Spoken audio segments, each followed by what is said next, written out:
Hello குட்டீஸ், welcome to Aadhi Infotech. இந்த வீடியோவில் நம்ம என்ன பார்க்க போகிறோம் அப்படின்னா ஆல்ஃபபெட் A to Z நம்ம லெட்டர்ஸை லேர்ன் பண்ண போகிறோம். ஏ, அடுத்ததா பி,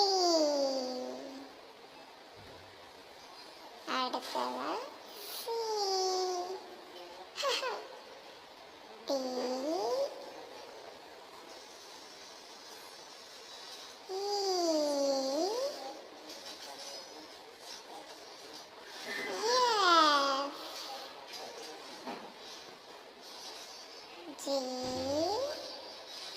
இந்த வீடியோ உங்களுக்கு பிடிச்சிருந்தா வீடியோ லைக் பண்ணுங்க, சப்ஸ்கிரைப் பண்ணுங்க. அடுத்ததா ஹெச், ஐ, ஜே.